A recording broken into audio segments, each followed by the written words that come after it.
বন্ধুরা আসসালামু আলাইকুম। আমি এইখানে ট্যাংরা মাছ নিছি। এই ট্যাংরা মাছ ঝোল করব।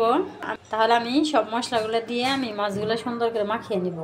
এইখানে আমি আদা রসুন জিরা একসাথে বেটে নিচ্ছি আর পেঁয়াজ কাঁচামরিচ কেটে নিচ্ছি। এগুলো সব দিয়ে দিব। এগুলো সব দিয়ে দিলাম।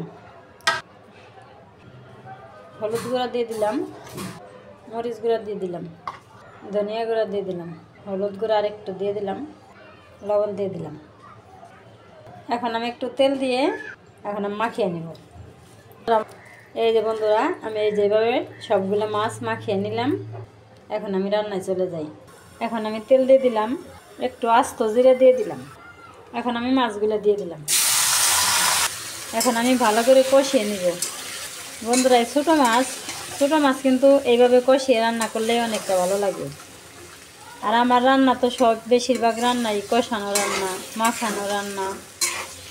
আমার মতো এরকম রান্না করে খাইয়া দেখবে, অনেক ভালো লাগবে।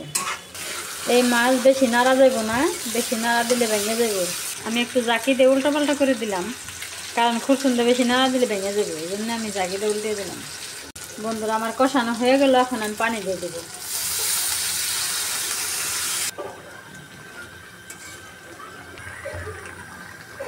এই যে বন্ধুরা, আমি 2টা টমেটো কেটে নিছি। এই টমেটো 2টা এখন আমি তরকারিতে দিয়ে দেব। এই যে আমার তরকারি প্রায় হয়ে গেছে। এখন আমি এই টমেটোগুলো উপর দিয়ে দিব। এইভাবে উপর দিয়ে একটা একটা করে দিয়ে দেব। এই যে আমি টমেটো দিয়ে দিলাম। টমেটো আমি বেশি গলাবো না, এই জন্য আমি পরে দিলাম। এই যে বন্ধুরা, একটু ধনে পাতা কেটে নিছি, বেশি ধনে পাতা। এই ধনে পাতাগুলো দিয়ে দিব। এই যে বন্ধুরা, আমার তরকারি হয়ে গেল। এখন আমি ধনে পাতাগুলো দিয়ে নামিয়ে নেব। এই যে দেখো বন্ধুরা, আমার টমেটো দিয়ে ট্যাংরা মাছের ঝোল হয়ে গেল, নামিয়ে নিলাম।